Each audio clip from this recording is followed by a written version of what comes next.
और देखिए राहुल गांधी पहुंच चुके हैं और अब क्या राहुल गांधी कहने वाले हैं इस पर सबकी निगाहें इस वक्त टिकी हुई, क्योंकि सदस्यता जाने के बाद पहली बार प्रेस कॉन्फ्रेंस में बोलेंगे राहुल गांधी। हमारे साथ राजस्थान के मुख्यमंत्री अशोक गहलोत जी, कांग्रेस शासित राज्यों के मुख्यमंत्रियों को कल ही बुला लिया गया था और अशोक गहलोत उनके साथ में इस वक्त नजर आ रहे। तस्वीरें भी आप देख रहे हैं। राहुल प्रियंका मुख्यालय में इस वक्त मौजूद हैं। सदस्यता जाने के बाद में राहुल की प्रेस कॉन्फ्रेंस से अशोक गहलोत उनके साथ में इस वक्त मौजूद है। जो तस्वीरें अभी तक दिखाई दे रही है उसमें देखिए अशोक गहलोत उनके साइड में बैठे हुए नजर आ रहे हैं और जयराम रमेश भी हैं, भूपेश बघेल भी हैं, उनके साथ में अभिषेक मनु सिंघवी भी नजर आ रहे हैं। नमस्कार। मैंने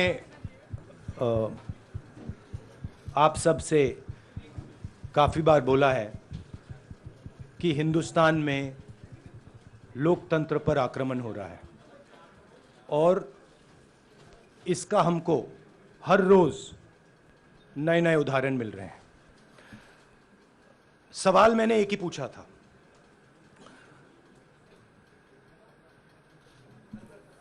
फाउंडेशन पे जाता हूं, अदानी जी की शेल कंपनीज हैं, अदानी जी की शेल कंपनीज हैं, उसमें 20,000 करोड़ रुपया किसी ने इन्वेस्ट किया।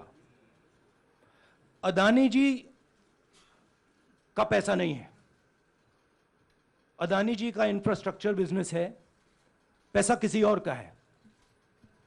सवाल यह है, ये जो 20,000 करोड़ रुपए हैं ये किसके हैं? ये सवाल मैंने पूछा। मैंने पार्लियामेंट हाउस में प्रूफ देके, जो मीडिया रिपोर्ट से मैंने निकाला, अदानी जी और नरेंद्र मोदी जी के रिश्ते के बारे में डिटेल में बोला। रिश्ता नया नहीं है, रिश्ता पुराना है। जब नरेंद्र मोदी जी गुजरात के सीएम बने थे तब से रिश्ता है और उसके बहुत सारे पब्लिक प्रूफ्स हैं। हवाई जहाज में मैंने फोटो दिखाई, नरेंद्र मोदी जी बड़े कंफर्ट में बैठे हुए थे अपने दोस्त अपने मित्र के साथ, पार्लियामेंट में मैंने दिखाई। यह सवाल मैंने पूछा। फिर मेरी स्पीच को एक्सपंज किया गया। मैंने स्पीकर को डिटेल चिट्ठी लिखी, पॉइंट बाय पॉइंट, कि मैंने कहा कि एयरपोर्ट्स अदानी जी को रूल बदल के दिए गए हैं, ये लीजिए रूल की कॉपी जिसको बदला गया है। चिट्ठी लिखी, कोई फर्क नहीं पड़ा। फिर मेरे बारे में मंत्रियों ने पार्लियामेंट में झूठ बोला कि मैंने विदेशी ताकतों से मदद मांगी। मैंने ऐसी कोई बात नहीं की है। मैंने कहा स्पीकर से, मैंने जाके कहा स्पीकर सर, पार्लियामेंट का नियम है कि अगर किसी मेंबर पर कोई एक्यूजेशन लगाता है तो उस मेंबर को जवाब देने का हक होता है। मैंने एक चिट्ठी लिखी, उस चिट्ठी का जवाब नहीं आया। दूसरी चिट्ठी लिखी, उस चिट्ठी का जवाब नहीं आया। फिर मैं स्पीकर के चेंबर में गया। मैंने स्पीकर सर से कहा, स्पीकर सर, ये कानून है, ये रूल है, इन्होंने झूठा आरोप लगाया है, मुझे आप बोलने क्यों नहीं दे रहे हैं? स्पीकर सर मुस्कुराते हैं, कहते मैं नहीं कर सकता। और फिर उसके बाद आपने सबने देखा क्या हुआ। सवाल पूछना मैं बंद नहीं करूंगा। नरेंद्र मोदी जी का अदानी के साथ क्या रिश्ता है और 20,000 करोड़ रुपए किसके हैं, मैं पूछता जाऊंगा। मुझे कोई डर नहीं लगता इन लोगों से। और अगर ये सोचें कि मुझे डिस्क्वालीफाई करके, धमका के, जेल में डाल के मुझे बंद कर सकते, नहीं, मेरी वो हिस्ट्री नहीं है। मैं हिंदुस्तान के लोकतंत्र के लिए लड़ रहा हूं और मैं हिंदुस्तान के लोकतंत्र के लिए लड़ता रहूंगा। किसी चीज से नहीं डरता हूं। यह सच्चाई है। अब आप सवाल पूछिए। एक एक करके प्लीज। हाँ मोहित, I'll say it in English also. Sorry. I'll say it in English also. The question begins few weeks back in Parliament, where I asked the Prime Minister a very specific set of questions. Question number one, 20,000 crore rupees or $3 billion are in shell companies owned by Mr. Adani. Mr. Adani could not have generated this money. He's an infrastructure business. Where did this money come from? Whose money is it? That was the first question. Whose shell companies are there? These companies are working in the defense field. Why does nobody know whose money this is? There is a Chinese national involved in this. Why is nobody asking the question, who is this Chinese national? That was the first question. Second question was, set of questions with proof. What is the Prime Minister's relationship with Mr. Adani? I showed a picture of the Prime Minister and Mr. Adani's plane relaxing. I gave documentation about the defense industry, about the airports, about statements made in Sri Lanka, about statements made in Bangladesh, pictures of Mr. Narendra Modi sitting with the State Bank chairman in Australia. And I put this proof on the table. Immediately after that, the BJP started its work. My speech was expunged. I wrote a letter to the Speaker with a detailed explanation on the defense industry, on the airports, with press clippings, supporting documents, legal documents, and said, this is the supporting foundation of my speech. I have not made this speech, I have not invented this. This is detailed research, here it is. Nothing happened. Nothing was revoked. My speech today is not part of the record of Parliament. The same, by the way, was done with Mr. Kharge. After that, BJP ministers lied about me in Parliament. They made the statement to distract from the Adani issue. The whole game, disqualification, and all these statements are to distract from the central question, whose money is it? 20,000 crores, whose is it? Kiska hai ye? That's the main question. The whole thing is to distract. So, they said that I've asked foreign forces to help India. Most ridiculous statement. I have never made such a statement. You can look at all the conversations I had in the United Kingdom. Not one such statement was made. In fact, I said this is India's problem. India has to resolve this problem, right? A minister lies on the floor of the House. I wrote to the Speaker and I said, Speaker, sir, it is my right as a member of Parliament, when somebody makes an accusation, to state my position. Please let me state my position. The first letter is not answered. I then write a second letter with more details, saying the names and what was said. Still no answer. I then go to the Speaker's chamber and I say, Speaker, sir, what is going on? We live in a democracy. You are the defender of that democracy. Why are you not letting me make my statement? The Speaker smiles and says, I cannot do that. Come and have a cup of tea with me. Right?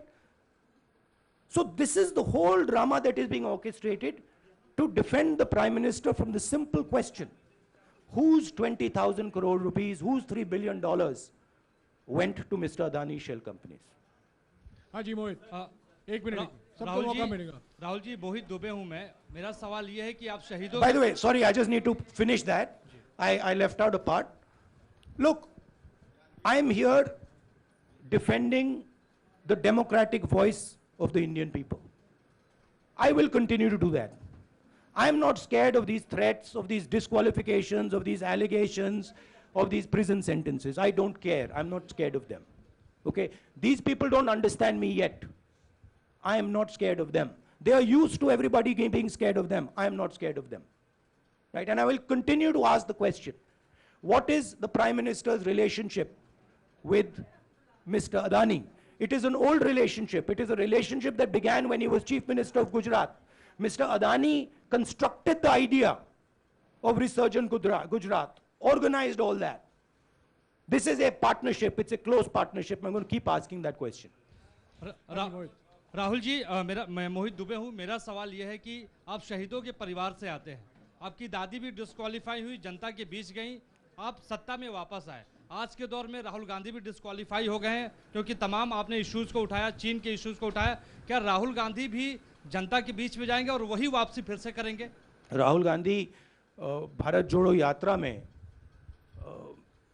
4.5 महीने जनता के बीच में रहेंगे और वो मेरा काम है, वो मैं करता जाऊंगा। हाँ जी अनवर। आज के हिंदुस्तान में जो पहले राजनीतिक पार्टियों को सपोर्ट मिलती थी, मीडिया से मिलती थी, बाकी इंस्टीट्यूशन से मिलती थी, वो नहीं मिलती है। तो ऑपोजिशन की पार्टीज को एक ही रास्ता है, जनता के बीच में जाने का। हाँ जी अनवर। सर, भारतीय जनता पार्टी ने आप पर ओबीसी समुदाय के अपमान का आरोप लगाया है, इस पर आप क्या जवाब देना चाहेंगे भारतीय जनता पार्टी को? मैं पिछले भारत जोड़ो यात्रा में, आप मेरी कोई भी स्पीच देख लीजिए, मैं वहां कह रहा हूं सब समाज एक हैं, सबको एक साथ चलना चाहिए, भाईचारा होना चाहिए, नफरत नहीं होनी चाहिए, हिंसा नहीं होनी चाहिए। तो मेरी पोजीशन बिल्कुल क्लियर है। ये ओबीसी का मामला नहीं है, ये नरेंद्र मोदी जी और अदानी जी के रिश्ते का मामला है। 20,000 करोड़ रुपए जो अदानी जी को पता नहीं कहां से मिले, उसके बारे में मैं सवाल पूछ रहा हूं और उसका जवाब चाहिए। बीजेपी ध्यान को भड़काने की कोशिश करती है, कभी ओबीसी की बात करेगी, कभी विदेश की बात करेगी, कभी कुछ और बात करेगी, कभी डिस्क्वालिफिकेशन की बात करेगी, मगर सवाल यही है 20,000 करोड़ रुपए, $3 बिलियन किसका था? संजय मिश्रा। और वो अदानी का पैसा नहीं हो सकता। संजय मिश्रा।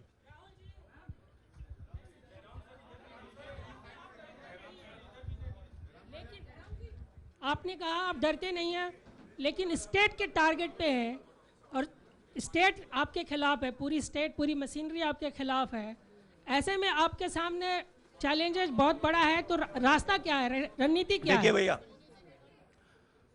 चाहे स्टेट हो चाहे कुछ भी हो, मैं सच्चाई को देखता हूं, मुझे और किसी चीज में इंटरेस्ट नहीं है। मैं सच्चाई बोलता हूं। राजनीति में ये फैशनेबल बात नहीं है, मगर ये बात मेरे खून में है। मैं और कोई रास्ता निकाल ही नहीं सकता हूं। तो मेरा काम ये है, ये मेरी तपस्या है, जीवन की तपस्या है, उसको मैं करता जाऊंगा। चाहे मुझे डिस्क्वालीफाई करें, मारे पीटे, जेल में डाले, मुझे कोई फर्क नहीं पड़ता। मुझे अपनी तपस्या करनी है। इस देश ने मुझे सब कुछ दिया है। शांत हो जाइए। इस देश ने मुझे सब कुछ दिया है, प्यार दिया है, इज्जत दी है, इसलिए मैं ये करता हूं।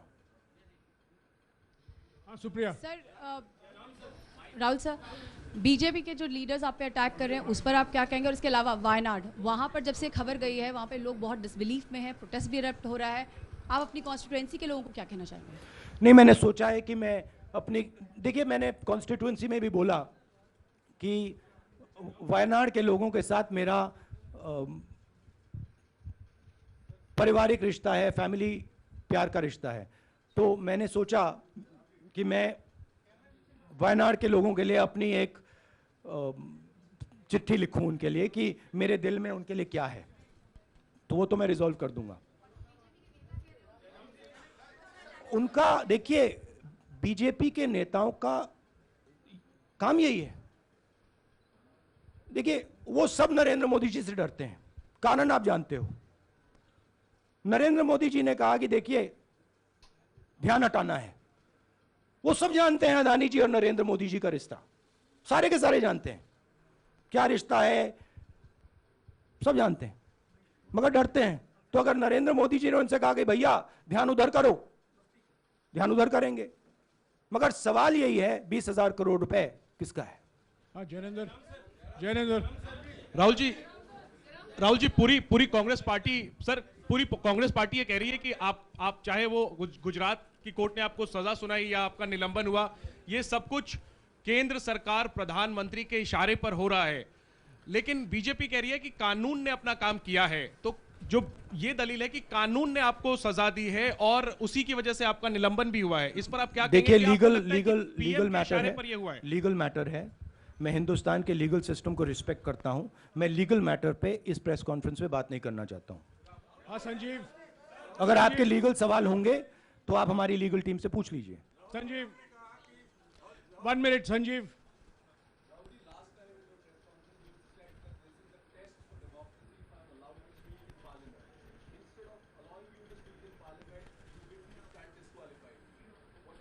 No, look, please understand why I have been disqualified.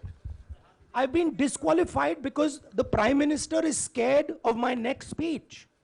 He's scared of the next speech that is going to come on Adani, right? I've seen it in his eyes. So he's terrified of the next speech that is going to come, and they don't want that speech to be in Parliament. That's the issue. That is why, first the distraction, now the disqualification. Please don't be confused about this matter. There is a deep relationship between Narendra Modi ji and Mr. Adani. There is a question. 20,000 crore rupees have suddenly arrived in Mr. Adani's shell companies. Where has this money come from? Whose money is it? It is, some of these companies are defense companies. Why is the defense ministry not asking this question? Why is the defense ministry not asking the question? But please explain to us, whose money is this that is being spent on our drone development, that is being spent on our missile development, that is being spent on our ordnance production? Why is the defense ministry not asking this question? हाँ मंजरी please, एक minute मंजरी। की रद्द हुई तो उसके बाद बहुत सारे ऐसे विपक्षी दल जो अभी तक कांग्रेस से दूरी बना के चलते थे वो भी आपके समर्थन में आए। तो आपको क्या लगता है अब वो समय आ गया है जब सारे विपक्ष को एकजुट हो जाना चाहिए? मैं उन सब विपक्षी दलों का धन्यवाद करता हूं कि उन्होंने इस बात में हमारी सपोर्ट की और हम सब मिलके काम करेंगे। रंजीता जिस बयान को लेकर आपको ये सजा सुनाई गई है, क्या आपको लगता है, आपको अफसोस है उस बयान को लेकर? क्या कहेंगे उस बयान पर? अब देखिए, अब ये लीगल डिस्कशन है, उस पे मैं टिप्पणी नहीं करना चाहता हूं क्योंकि ये कोर्ट में मामला है। मगर मैं जो भी सवाल उठाता हूं वो सोच समझ के उठाता हूं। हाँ जी नीरज। राहुल जी अभी कुछ ही दिन पहले लक्षद्वीप के सांसद मोहम्मद फैजल की सदस्यता गई थी और बाद में हाईकोर्ट ने स्टे कर दिया था। अभी उनकी मेंबरशिप रीइंस्टेट नहीं हुई है। देखिए, सुन लीजिए। हाँ। राहुल जी सुन लीजिए, अभी उनकी सदस्यता रीइंस्टेट नहीं है, लेकिन चुनाव आयोग ने चुनाव की घोषणा करने के बाद उसे रोक दिया था। अगर ऊपरी अदालत से आपको स्टे मिलता है तो आपको उम्मीद है कि लोकसभा स्पीकर भी आपकी सदस्यता को बहाल कर देंगे? मुझे उम्मीद में कोई इंटरेस्ट ही नहीं है। चाहे मुझे सदस्यता मिले ना मिले, मैं अपना काम करूंगा। अगर ये मुझे परमानेंटली डिस्क्वालीफाई कर दें तो भी मैं अपना काम करूंगा। अगर मुझे रीइंस्टेट कर दें तो भी मैं अपना काम करूंगा। मुझे कोई फर्क नहीं पड़ता मैं पार्लियामेंट के अंदर हूं या बाहर हूं, कहां हूं।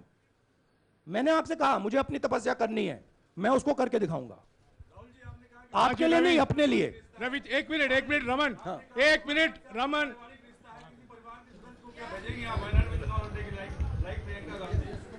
It is not up to me, it is up to Congress president कौन जाएंगे। राहुल जी मेरा सवाल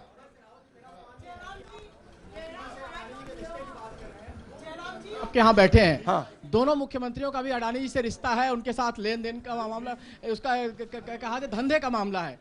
लेकिन क्या धंधे ये का धन- मामला नहीं, क्या बात कर रहे हैं ये धंधा रोकेंगे ये लोग? जिनके पास जो भी स्टेट का उनके साथ नाता है, जो भी बिजनेस चल रहा है, वो बिजनेस रोका जाएगा क्या? देखिए, सिंपल सी बात है, आप डिस्ट्रैक्ट करने की कोशिश मत कीजिए। 20,000 करोड़ रुपए अदानी जी की शेल कंपनीज में कहां से आए? आप इंक्वायरी कीजिए।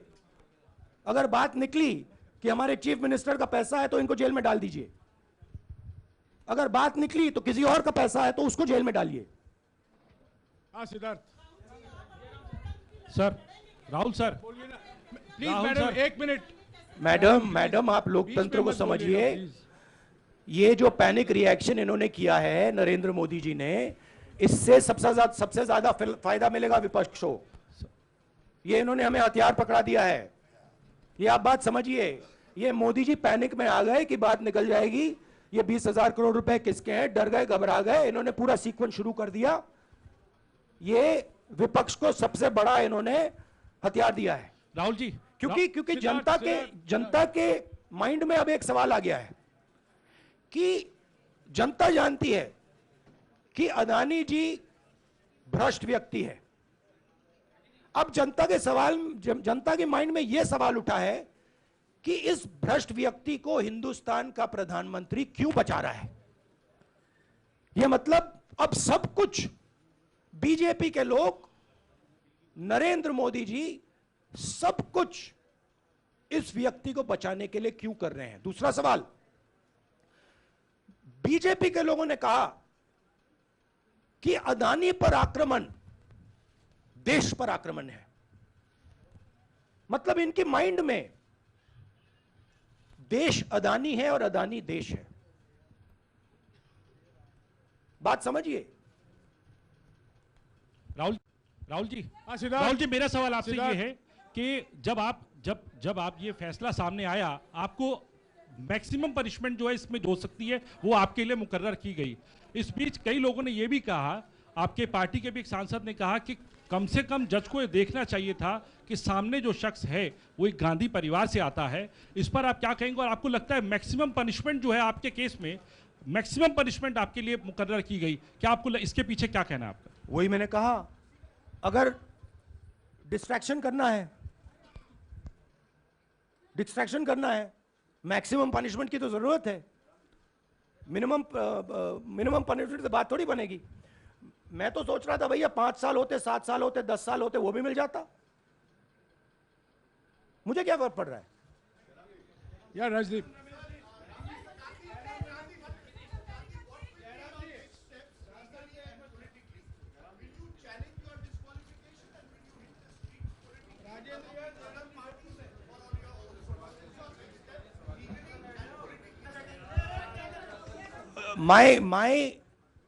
I have only one step, and that step is to fight for the truth in this country and to defend the democratic nature of this country that is under. Please let me finish, Rajdeep, unless you want to answer it for me. You do that also sometimes. Yeah. So my job, as I see it, is to defend the democratic nature of this country. And I will do whatever I have to do to defend the democratic nature of this country. What does that mean? That means defending the institutions of this country. That means defending the voice of the poor people of this country.